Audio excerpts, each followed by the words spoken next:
Baik, saudara-saudaraku, bangsa Indonesia seluruhnya, pada hari ini kami dari Petisi 100 berkumpul, dan kalau berbicara Petisi 100 yang berkumpul ini, kita sudah sejak 3 tahun lalu.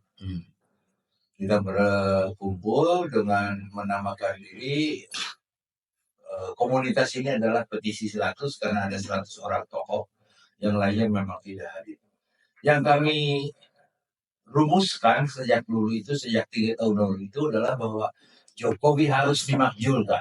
Karena apa?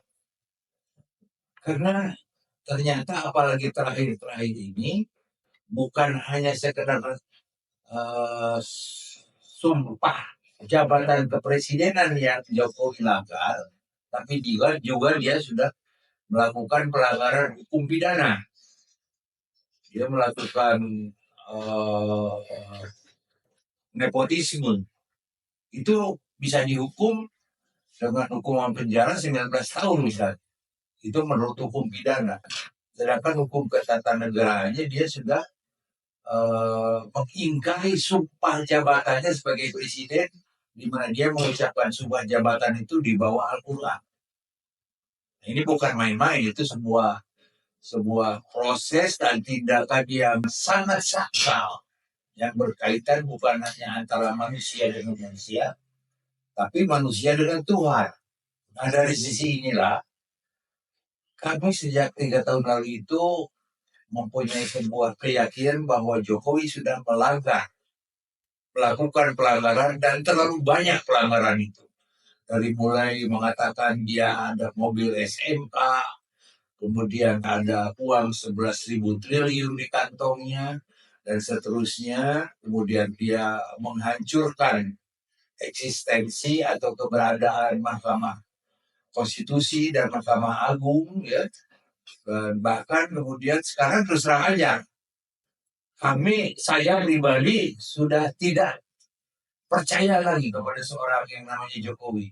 Distrust, kata istilah bahasa Inggris. Kami tidak percaya lagi. Kami sudah ragu-ragu dia akan jujur ketika misalnya Kaisang akan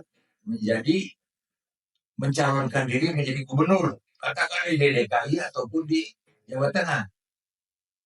Karena tindakan-tindakan yang lainnya selama ini, yang terakhir ini, mengarah kepada seperti atau sejenis tindakan dia ketika akan menaikkan Gibran menjadi calon wakil presiden. Ya, bagaimana dia mengatur posisi-posisi di pemerintahan, ya, dengan mengangkat beberapa orang yang menjadi wakil menteri ataupun menjadi pejabat-pejabat lainnya, dan juga bagaimana dia memanfaatkan booster RP itu, ya, yang melakukan provokasi terhadap masyarakat. Saya katakan itu provokasi, termasuk ketika isunya masuk ke dalam pemilihan gubernur DKI ataupun Jawa Tengah.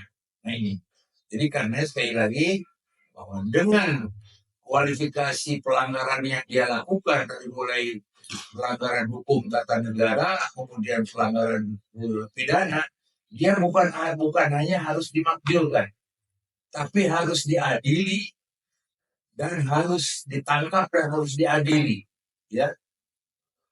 Secara hukum pidana, ya mungkin kalau hukum tata negara harus diadili oleh seluruh rakyat, ya. Dan dia harus dimakzulkan, harus turun dari jabatan sebagai presiden sebelum presiden terpilih yang baru ini dilantik. Terima kasih. Ya, baik. Terima kasih Pak Hamdan.